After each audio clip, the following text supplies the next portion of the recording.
जिल्ह्याची खबरबात या बातमीपत्राचे प्रायोजक आहेत Mac Care super speciality hospital Ahmednagar.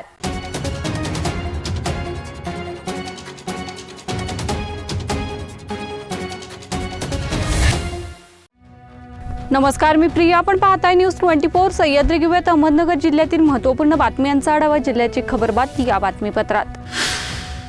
Ahmednagar येथील 110 वर्ष जुनी नगर अर्बन बँक 291 कोटी 25,61,000 रुपयांचा घोटाळा प्रकरणी अटक आरोपी मनोज वसंत फिरोदियासह मुख्य व्यवस्थापक आरोपी चंद्रकांत मोरे व आरोपी अविनाश प्रभाकर वैकर कर्जदार तसेच आरोपी प्रवीण सुरेश लहारी यांनी जिल्हा न्यायालयात जामीन अर्ज दाखल केले होते। या सर्व आरोपींचे जामीन अर्ज जिल्हा सत्र न्यायाधीश प्रशांत सित्रेस यांनी नामंजूर केले आहेत। संगमनेर तालुक्यातील घारगाव पोलीस स्टेशनच्या हद्दीत काल सकाळी पुणे नाशिक राष्ट्रीय महामार्ग 50 लगत वरुडी फाटा ते साकोर फाटा जाणारे सर्व्हिस रोड लगत दत्त मंदिर समोर अज्ञात व्यक्तीचा मृतदेह सापडलाय। अज्ञात व्यक्तीचा मृतदेह सापडल्याची माहिती गुंजाळवाडी पठार येथील पोलीस पाटील शिवप्रसाद दिवेकर यांनी घारगाव पोलीस स्टेशनला दिली आहे। हा मृतदेह कोणत्या ठिकाणच्या व्यक्तीचा आहे हे अद्याप समजू शकलेला नाही। राहुरी तालुक्यातील गंगापूर शिवारातून 4 चाकी वाहनात बसून 1,12,000ची रक्कम लूट करणाऱ्याला पोलिसांनी गजाआड केले। सचिन धोंडीराम खेमनर असं अटक केलेल्या आरोपीचं नाव असून न्यायालयाने त्याला 3 दिवसाची पोलीस कोठडी सुनावली आहे। साईनाथ भाऊसाहेब भुजबळ यांनी राहुरी पोलीस ठाण्यात तक्रार दाखल केली होती। शेवगाव पोलीस ठाण्यात कर्तव्यावर असलेल्या पोलीस कर्मचाऱ्याला लाथाबुक्क्यांनी मारहाण केल्याप्रकरणी शिंदे सेनेचे युवा जिल्हाध्यक्ष साईनाथ आधाट यांच्या विरोधात विविध कलमांवर गुन्हा दाखल करण्यात आला। ही घटना सोमवारी घडली होती। मुळा धरणाच्या पाणी साठ्यावर असलेली इलेक्ट्रॉनिक मोटर काढण्यासाठी गेलेल्या तरुण शेतकऱ्याचा विजेच्या झटक्याने मृत्यू झाल्याची ही घटना गाडकवाडी येथे सोमवारी दुपारी घडली आहे। निलेश बाबासाहेब तारडे असं या मृत व्यक्तीचं नाव आहे। मोटार ढकलून झाल्यावर स्टार्टरचे खोके उचकत असताना अचानक विजेचा झटका बसून पाण्यात कोसळले। ही बाब लक्षात येताच इतरांनी तातडीने त्यांना लोणी येथील रुग्णालयात दाखल केलं, मात्र तेथे डॉक्टरांनी त्यांना मृत घोषित केलं। जिल्ह्याची खबरबात या बातमीपत्रात घेऊया छोटीशी विश्रांती। रोखोक पत्रकारिता, निर्भीड बाणा आणि कणखर भूमिका, महाराष्ट्राचा सखा, सत्याचा पाठीराखा, शब्दांचं सामर्थ्य, विश्वसनीयतेची उंची।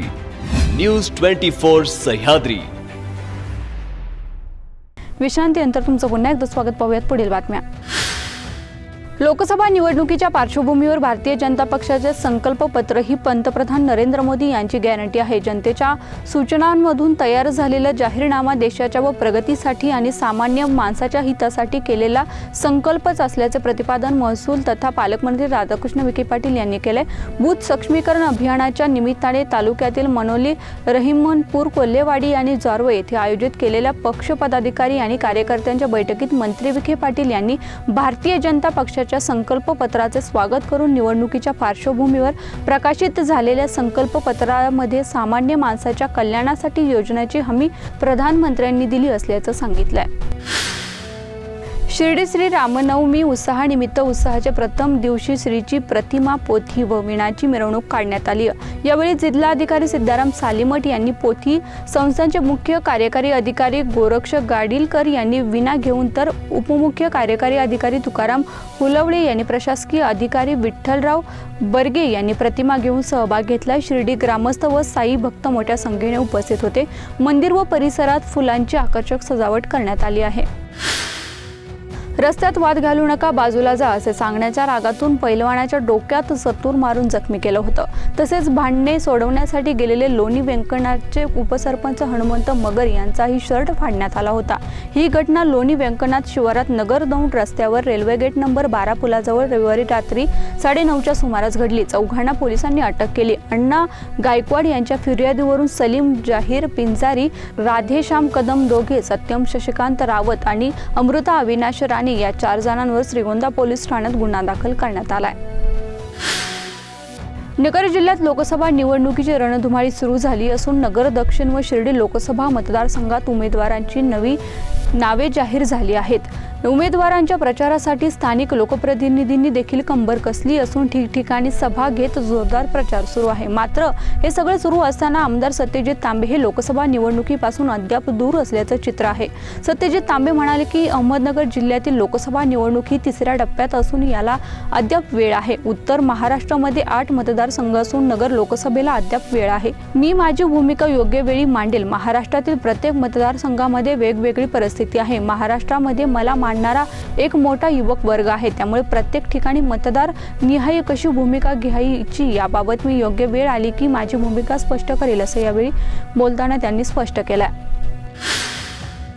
पारनेर तालुक्यातील रांजणगाव रोड येथील जवक वस्तीवर सोमवारी पहाटे 6 दरोडेखोरांनी चांगला धुमाकूळ घातला. तब्बल 50,000ची रोकड व 2 लाख रुपये किमतीचे सोन्याचे दागिने दरोडेखोरांनी लंपास केले. तसेच दरोडेखोरांच्या मारहाणीत जवक कुटुंबातील 3 व्यक्ती गंभीर जखमी झाल्या आहेत. वसंत गणपत जवक यांच्या फिर्यादीवरून सुपे पोलिसांनी 6 जणांविरोधात दरोड्याचा गुन्हा दाखल केला आहे. दरोडेखोरांच्या मारहाणीत वसंत जवक यांच्यासह गणपत प्रभू जवक व नारायण भाऊसाहेब शिंदे जखमी झाल्यात.